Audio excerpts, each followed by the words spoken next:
Koe no Katachi, otherwise known as A Silent Voice, is a story about a young man's path to redemption as he battles the repercussions of his adolescent mistakes. I was never really susceptible to being bullied, nor do I have a disability, yet the story's narrative and well-developed main cast allowed for me to feel for and relate to each of the characters in my own way. Due to time constraints and the resulting plot changes, the movie was unable to fully explore much of the cast to the extent that the manga did. As a result, I want to take the time to talk a bit about Tomohiro Nagatsuka, a character that not only maintains a unique disposition throughout the entirety of the series, but uses it to explore the ever so common theme of friendship in a truly special way.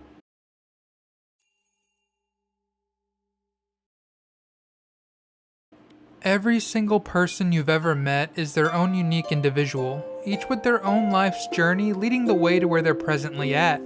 With that being said, I've always believed it to be pivotal that people approach one another with an open mind, and at the very least, attempt to familiarize themselves with an individual before making any assumptions about them. After all, if we walk into someone's life with a preconceived notion of who they are, then we tend to spend our time attempting to validate our own biased interpretations rather than exploring who they truly are as an individual.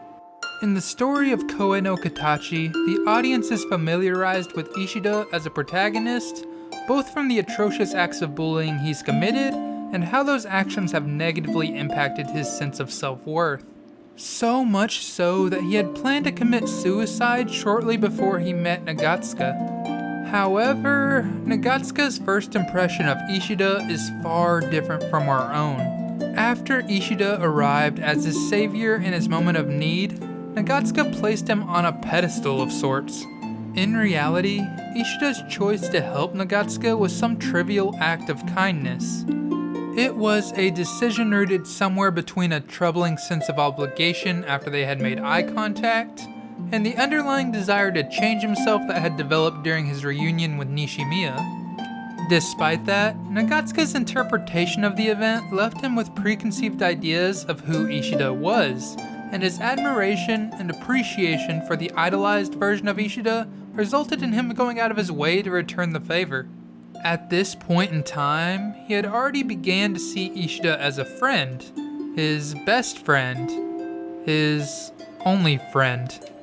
Due to Nagatsuka's inexperience with genuine friendship, he relied on his own preconceived and idealized interpretation of friendship, and projected that specific variation onto the relationship between him and Ishida. We saw this more clearly later on once he conveyed to us his interpretation of friendship through the original storyboard for their movie. What does this say about Nagatsuka? Well, for one, it shows us that he doesn't initially have a genuine understanding of friendship, but we'll talk more about that later on. For now, I want to focus more on the glimpse we get into his idealistic nature. Since he's not well versed in relationships or the ways of the world, we see right away that Nagatsuka simply acts according to how he believes that friends should act. He follows after Ishida when he goes to visit Nishimiya, and then comes to his defense whenever Yuzuru refuses to let him. He also tends to get visibly flustered when others do anything that ruins his idealized perception of reality. One such example of this was when Ishida stated that he needed to focus on studying over the summer break, and Nagatsuka became riled up over the fact that Ishida would dare deem studying to be as important as their friendship. Another example would be when Mashiba, Ueno, Nishimiya, and Kawai all became involved in his theatrical project, and their influence on it didn't fit the vision that he already had in mind.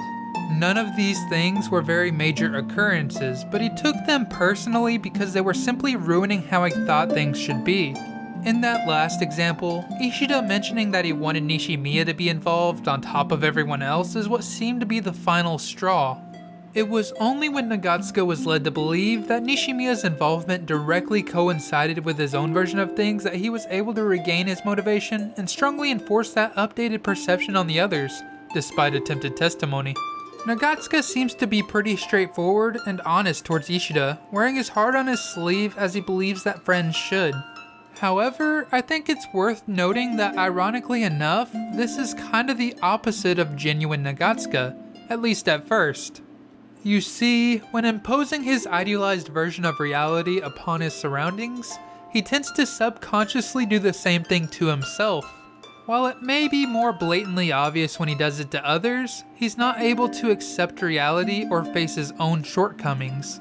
And that, in turn, becomes one of his biggest flaws that dictates his behavior throughout a majority of the series.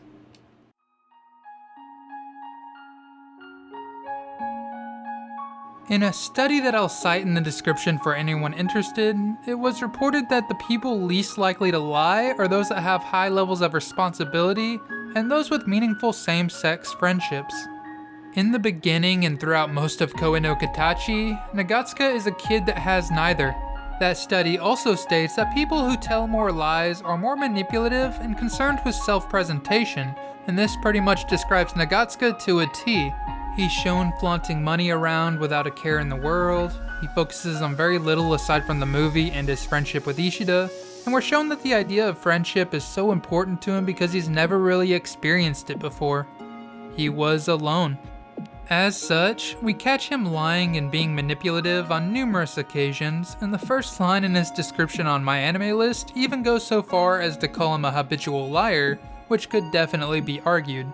However, let me tell you why I don't think that's actually the case. As I stated earlier, Nagatsuka has trouble when it comes to accepting reality and facing his own shortcomings. He projects an idealized version of how he should act onto himself, and as a result, he's left with no other choice but to lie, both to others and to himself. After all, his idealized version of himself and who he actually is are two very different people, and that's not necessarily a bad thing. Nagatsuka does whatever he can to convey himself as his version of the ultimate friend, which we get to see at the start of his movie idea. He's quick to offer financial aid right off the bat because despite the fact that he doesn't seem rich, money is one of the only things that he can trust. It's always been more absolute than human emotions have ever been, and likewise, he puts prestige on his lonely disposition, stating that he chose to be a lone wolf due to the disgust he felt towards a majority of the world. In addition to money, the only part of himself that he saw any value in was his conviction to be as good a friend as possible to the man he idolized, to the man he put on a pedestal above the rest of the world. It was a strong friendship on par with one you'd see in a storybook, or so he thought. We've already established that the fairy tale story happening within Nagatsuka's head isn't always the same as what everyone else is experiencing. We talked earlier about how he threw a fit once others ruined how he thought his movie should be, and at that moment, he almost began to question his perception of things, until his story and that which contradicted it was reinforced as one and the same by none other than Ishida himself. That following scene of him domineering Nishimiya into the movie was perceived by him as a step forward in his and Ishida's story, a victory over the evil forces of Kawai and Ueno, if you will. That perception was a prelude to the huge ego boost that followed. You see, he's very desperate to grasp at any form of control that he can, doing his utmost to uphold his vision of things. He even went so far as to hold money he previously lent over Ishida's head and lying about having other friends.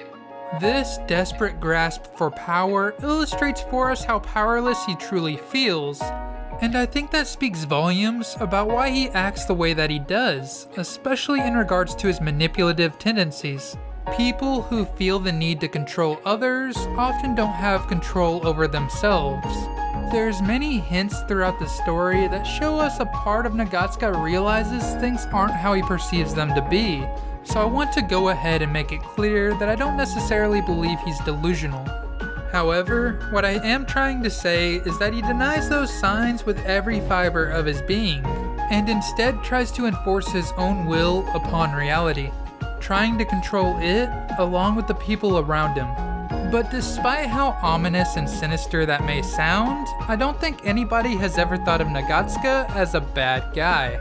Instead, I feel like his variety of toxic behavior is rooted in arguably good intentions, however misguided they may be. Even some of his overreactions to things are likely just indications of how sensitive and emotional he is, such as him being hurt so bad after Ishida said he was being embarrassing once. Not only did he lie about having friends and try to act high and mighty in response, but he was once again visibly shaken, and him and Ishida even started trading blows as a result. Despite how he refused to actually admit it, it bothered him a lot. Relating that back to his lying, habitual liars are people that constantly lie all the time, so much so that it's become a habit, thus the name. It's undeniable that there's a strong argument for labeling Nagatsuka as such. Not only does he lie to himself, but he lies about dumb little things such as not having any friends, and even goes so far as to hire kids in order to double down on the lie rather than admit the truth. However, I wouldn't personally go so far as to say that lying is a habit for Nagatsuka, nor would I say that this tendency to lie makes him a bad person. I actually know a habitual liar, and in fact he was one of my teachers for 4 years. While I actually really look up to and admire that man, and I know for a fact that he's a great guy, that was far from the reason why. I mean, he would lie about a crap ton of dumb stuff that no one could have cared less about, to the point where it was pretty humorous, yet also kind of sad. Simply put, it was just a habit for him, with no real rhyme or reason to be found in any of those lies. Frankly, that's not the vibe I got from Nagatsuka. Also, though Nagatsuka has shown various aspects of a narcissistic liar by making up grand stories and portraying himself and Ishida as the conquering heroes in all situations, I don't think that category necessarily suits him best either. Rather, I'm pretty sure he portrays himself that way as a result of his deeply rooted insecurities, not because he believes it in his heart of hearts. Likewise, I think the most accurate description for Nagatsuka is that of a pathological liar, because for him, it's more of a defense mechanism than anything else. Lying is a way to extricate himself from reality and reinforce his ideals. However, while I've said just about all I want to say in regards to Nagatsuka's tendency to lie, I want to dive deeper into the primary lesson that we learn throughout his character arc.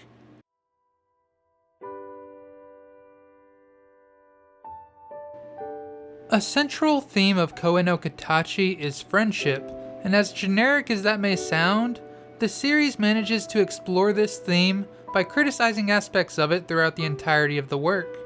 In a way, this series subverts our initial expectations of this modern trope by showing us the differences between idealization and reality, as we discussed earlier. So then, with that in mind, I want to take a look at how Nagatsuka's role in this story is pivotal in exploring that theme, and how his realization of it was necessary in order for his character to grow and mature. However, before doing so, I want to take another look at how he started out. In particular, I want to focus on some of his relationships with the people around him. More specifically than that, let's zone in on how those relationships help to illustrate his tendency to negatively react to any sort of stimuli that threatens to expose his ideals. First, let's start out with his introduction to Ueno. He develops a quick little crush on her because of how cute she was, and then there was a misunderstanding when he read a note meant for Ishida. That misunderstanding created unrealistic expectations within Nagatsuka's head, as he declared that this was his reality, and even boasted about how there was a market for him. He then reciprocates what he thought was Ueno's love for him, only to be shocked to his core once he realized her true nature, along with the reality of the situation. Granted, I don't think that would be a pleasant experience for anyone to go through, but nonetheless, he starts to immediately lie and harden his exterior as a result, despite being visibly shaken up.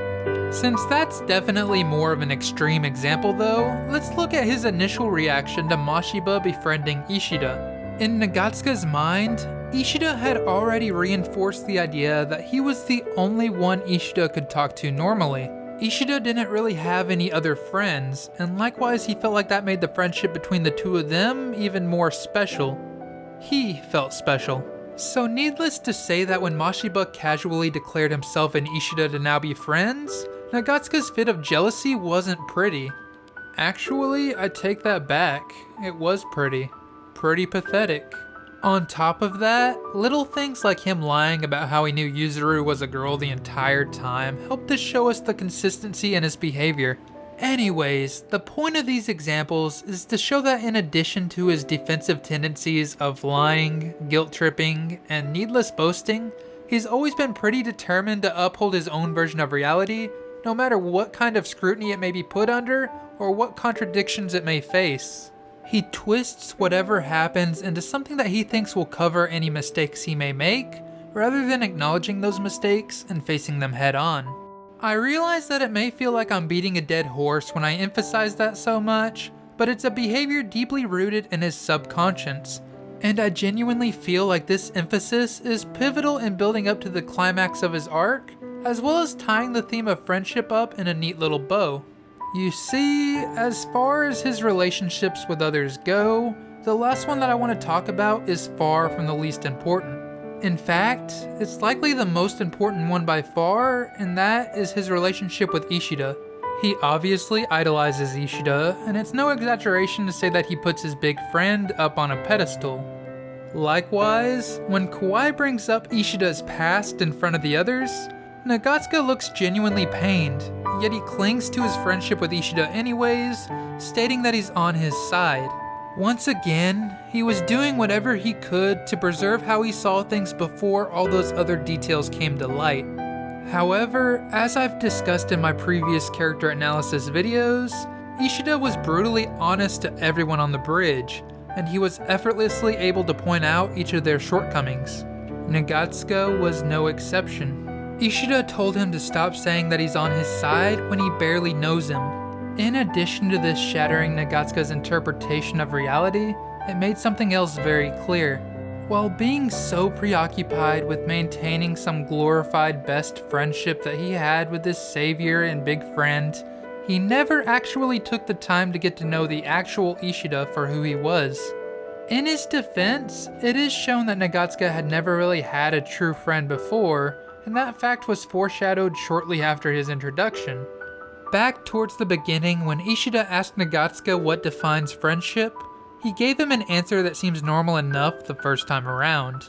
Yet it's only later on that you realize how much meaning is stored in that simple response. Nagatsuka asks if it's something that you even have to define, which lets us know that it's something that he's more than likely unable to define. He then stated that to him, it's something that defies both words and logic. In other words, it's not just Ishida that he has placed on a pedestal, it's the very concept of friendship itself. He's never experienced it, yet he already has a preconceived notion of what he believes it should be like. After the falling out on the bridge, Nagatsuka goes to visit Ishida in the hospital, and since he sees that Ueno is there visiting him, he runs into Nishimiya while attempting to stop a sudden meeting between the two. Him and Nishimiya have a chat, and in addition to the falling out on the bridge, this was one of the two moments that marked a turning point for Nagatsuka. During their discussion, he begins to boast a bit as he always does, and as a result, Nishimiya compliments his strength, unaware of how superficial that strength is. When Nishimiya compliments him wholeheartedly, he finally takes a look at reality and questions whether he's really worthy of such praise. Before the falling out on the bridge, I'm sure that he would have accepted it happily. But with his previous version of reality having been shattered, it wasn't so simple. Facing reality head on for the first time, he acknowledges that while he may not be as perfect as he builds himself up to be, Ishida was still able to accept him for who he was anyways, and that's what helped him learn what true friendship is. This change may initially seem kind of sudden, but he nearly began to doubt himself a few other times throughout the series, and with that in mind, being called out on the bridge by Ishida, as well as witnessing Nishimiya's willingness to acknowledge her own faults and shortcomings, was what helped him to actually face reality head on, and finally acknowledge his own shortcomings as well. Immediately afterwards, he tells Nishimiya to listen, and then says something that I'm hoping he wrote down, otherwise that's just a really cruel way to start that sentence. Psst, don't worry, he does. We see her looking down as she's reading afterwards, and they pass notes back and forth the entire conversation. I just tend to make really bad and ill-timed jokes. But moving on from that, he tells Nishimiya a statement that means a lot when context is taken into account. He tells her to listen, and that Ishida wanted her to participate in making the movie because she is his big friend. I just want you to sit here for a bit and let that sink in. You know, the first time I read it, I just assumed that he meant the two of them had gotten really close or something along those lines. I glossed over it. However, the more I sit here and look at it while contemplating everything that we've talked about, the more I realize that there's something truly profound about his wording here.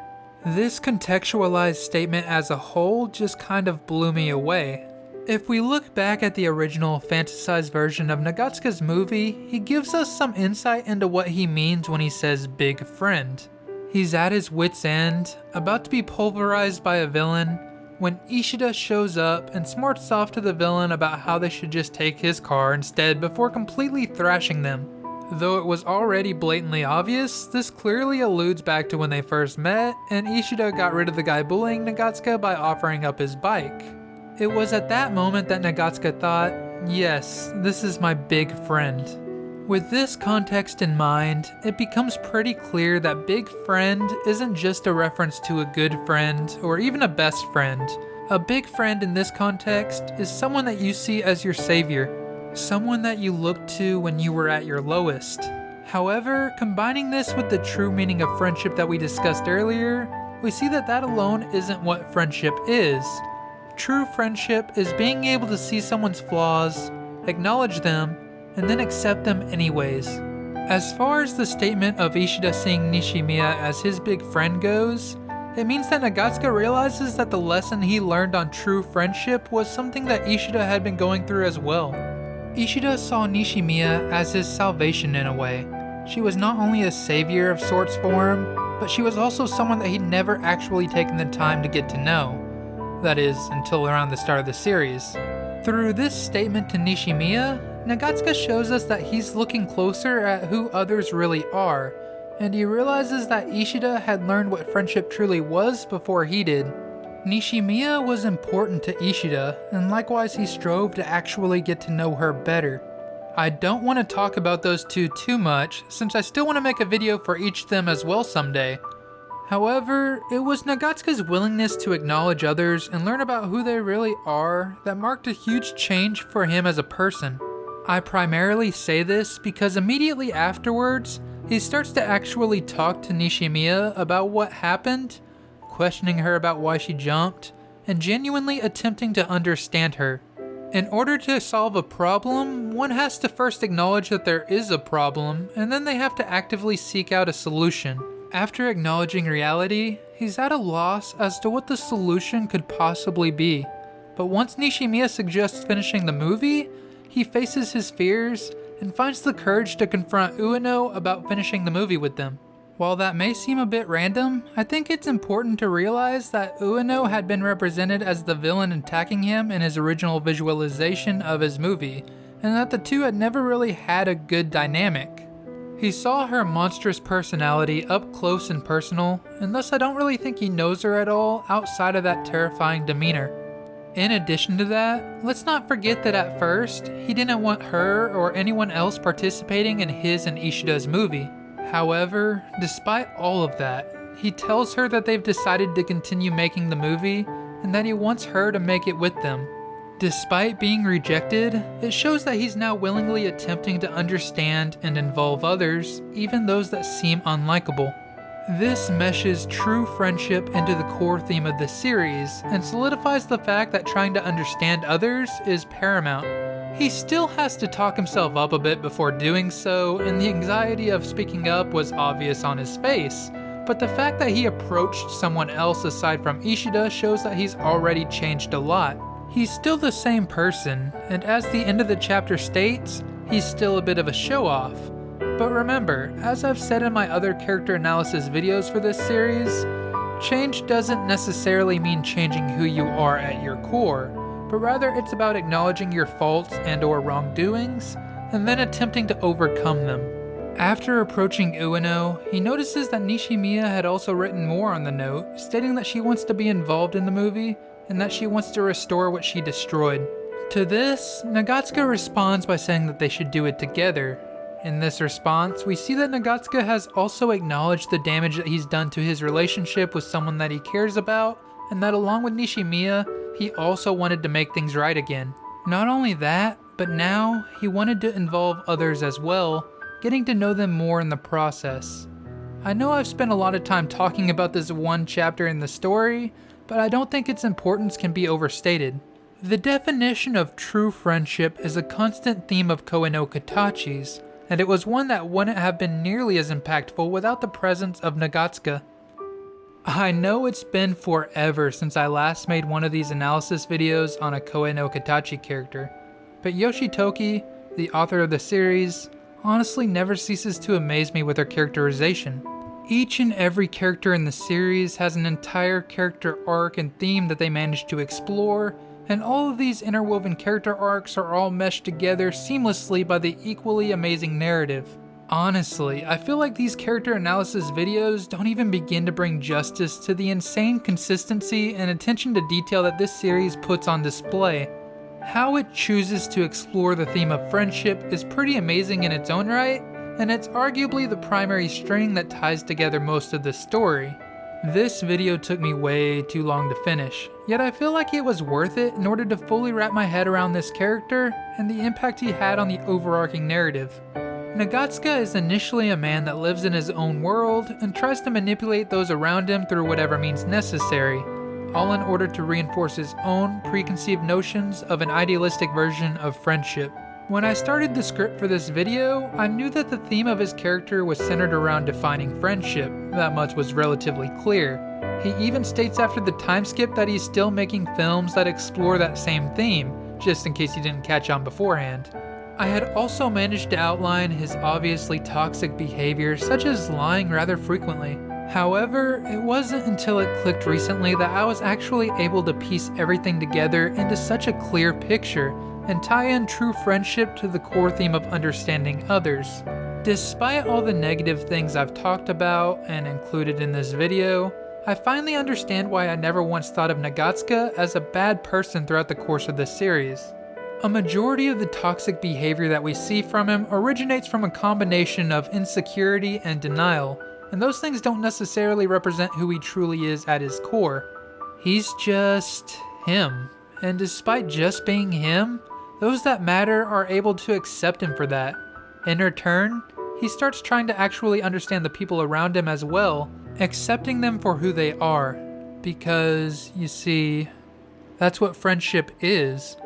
Koe no Katachi's definition of true friendship is being able to see someone's flaws, acknowledge them, and then accept them anyways. And I think that's a pretty amazing thing. No one is perfect, so don't feel like you have to try to be perfect or anything along those lines, because your true friends will accept you for who you are, and you in turn should accept yourself for who you are, and them for who they are. While this is a lesson and theme tackled primarily through Nagatsuka, I feel like it's a theme that's relevant to nearly all of the characters within Koe no Katachi, and the one that helps to tie them all together by the end. Ueno knows that what her, Shimada, and Hirose did was wrong, yet she doesn't hate either of them for it, and still considers them friends. If anything, she's painfully aware that she herself has plenty of flaws, and those flaws result in self-loathing. Yet, Sahara is able to accept her and become her true friend despite those flaws, helping her to accept them herself in the process. Sahara is also well aware of her own shortcomings, but Ishida accepts her anyways and makes it clear to her that her shortcomings aren't important. But what is important is the time she spends trying to overcome them. Kawaii, despite acknowledging the flaw of her self-centered nature, helps us to learn that self-acceptance is also pivotal, and that you have to love yourself despite whatever flaws you may have. Mashiba, despite catching on to the fact that Kawaii isn't quite the angel she usually plays herself off as, still believes her to be a kind person at heart. Likewise, he falls for her anyways. Yuzuru is far from excluded from this, as she strives to protect and support those close to her, whether it be her sister, her mother, or even Ishida, and she does so despite their various faults. In fact, when she acknowledges how similar her and her mother were, that helped her to not only accept her mother's faults, but her own as well.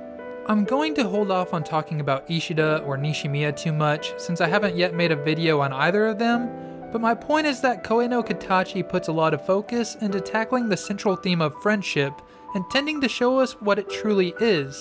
Despite the large variety of characters we have in the cast, they all manage to realize that lesson in one way or another. Likewise, that lesson is taught to all of us as well, despite whatever character we may happen to relate to the most. I feel a bit bad that this summary has focused more on the theme he helped us explore rather than Nagatsuka's story itself, but unlike my videos from a long while back, I don't really feel the need to reiterate and summarize a lot of the points I've already discussed in length. Instead, I wanted to talk about how Nagatsuka embodies the theme of friendship by the end of the series. Not only is it the thematic string that ties everything together, but his movie that they made is what initially gave everybody a reason to gather together. Not only that, but after the falling out on the bridge, Nagatsuka himself is primarily responsible for gathering everybody together in order to finish the movie and make things right. I hope that you all enjoyed this video, and that it was able to help you better appreciate Nagatsuka's character, even if only a little.